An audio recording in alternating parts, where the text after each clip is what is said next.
ভাবুন তো, আপনি ফেসবুক বা ইনস্টাগ্রামে স্ক্রল করছেন, হঠাৎ এমন একটা মজার ছবি বা লাইন চোখে পড়ল যে এক ঝটকায় আপনার মুখে হাসি ফুটে উঠল। আপনি শুধু নিজে দেখলেন না, বরং সেটি সাথে সাথে ফ্রেন্ড লিস্টে শেয়ার করলেন, আর মুহূর্তের মধ্যেই সেই ছবি বা লাইন ভাইরাল হয়ে গেল হাজার হাজার মানুষের কাছে। হ্যাঁ, এটাই হলো মিম। আর এই মিমকে ঘিরেই গড়ে উঠেছে বর্তমান সময়ের ইন্টারেস্টিং মার্কেটিং স্ট্র্যাটেজি, মিম মার্কেটিং। সহজভাবে বললে, মিম মার্কেটিং হলো ব্র্যান্ড বা প্রোডাক্ট প্রমোশনের জন্য মিম ব্যবহার করার কৌশল। অর্থাৎ কোনো মজার ছবি, ছোট ভিডিও বা টেক্সটকে এমনভাবে ব্যবহার করা যাতে সেটা একই সাথে মানুষকে হাসায়, ভাবায়, আবার ব্র্যান্ডের মেসেজও পৌঁছে দেয়। আজকের দিনে সোশ্যাল মিডিয়া মানেই মিম কালচার। প্রতিদিন কোটি কোটি মানুষ মিম দেখে, শেয়ার করে আর হাসতে হাসতে কমেন্ট করে। ফোর্বসের একটি রিপোর্ট অনুযায়ী শুধু মিলেনিয়ালরা প্রতিদিন গড়ে 20 থেকে 30টি মিম দেখে। যেখানে মানুষের চোখে সাধারণ বিজ্ঞাপন বা প্রমোশনাল পোস্ট স্ক্রল করে চলে যায়, সেখানে একটা সঠিকভাবে তৈরি মিম মুহূর্তের মধ্যে মানুষের মনে জায়গা করে নেয়। অনেকে মনে করেন মিম শুধু ইন্টারনেট যুগের জিনিস। আসলে এর শেকড় আরও গভীরে। 1976 সালে বিজ্ঞানী রিচার্ড ডকিন্স তার বই দ্য সেলফিশ জিনে প্রথম মিম শব্দটি ব্যবহার করেন। তিনি বোঝাতে চেয়েছিলেন সংস্কৃতি বা আইডিয়া কিভাবে এক মানুষ থেকে আরেক মানুষের মধ্যে ছড়িয়ে পড়ে।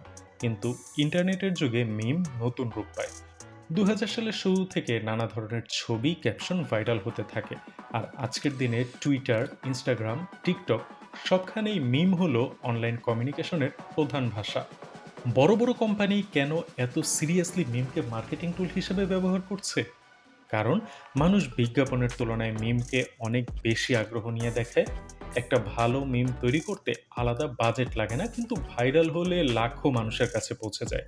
বিজ্ঞাপন কেউ খুব একটা শেয়ার করে না, কিন্তু মজার মিম সবাই শেয়ার করে। জেনজি আর মিলেনিয়ালরা মিম ছাড়া দিনই কাটাতে পারে না। আর সর্বশেষ, একটা মিম শেয়ার করলে ব্র্যান্ডকে বন্ধুর মতো মনে হয়, কোম্পানি না। মিম আসলে কাজ করে রিলেটেবিলিটি আর হিউমারের মাধ্যমে। ধরুন, আপনার একটা ফুড ডেলিভারি কোম্পানি আছে। হুট করে একটা মিম বানালেন। রাত 12টায় হঠাৎ বিরিয়ানি খাওয়ার ইচ্ছা হওয়া মানেই আপনি আমাদের ফেভারিট কাস্টমার। এমন পোস্টে মানুষ হাসবে, আবার মনে মনে ভাববে, আরে সত্যিই তো। আর পরের বার রাতে ক্ষুধা পেলে আপনার ব্র্যান্ডটাই তাদের মাথায় আসবে।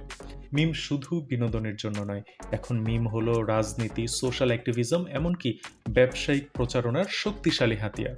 ইলেকশন ক্যাম্পেইনে মিম ব্যবহার করা হয় প্রতিদ্বন্দ্বীকে নিয়ে রসিকতা করতে।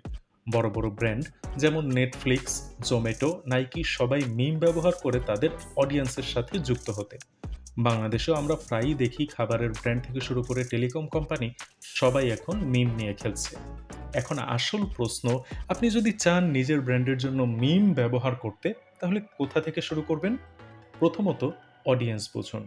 আপনার টার্গেট গ্রুপ কারা? তরুণ প্রজন্ম হলে হিউমার ভিত্তিক মিম কাজ করবে। আবার যদি B2B মার্কেটিং হয়, সেখানে ইন্ডাস্ট্রি রিলেটেড জোকস কাজ করবে। দ্বিতীয়ত, ট্রেন্ড ফলো করুন।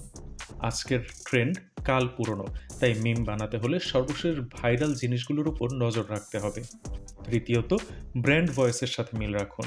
আপনার ব্র্যান্ড যদি সিরিয়াস হয়, খুব বেশি মজার মিম হয়তো মানাবে না, তবে হালকা হিউমার রাখতে পারে। অন্যদিকে যদি ব্র্যান্ড তরুণদের জন্য হয়, তাহলে ফান, কুল আর স্ল্যাংয়ে ভরা মিম এক্কেবারে পারফেক্ট। চতুর্থত, নিজস্ব মিম তৈরি করুন। শুধু কপি নয়, নিজের সৃজনশীলতা দেখান।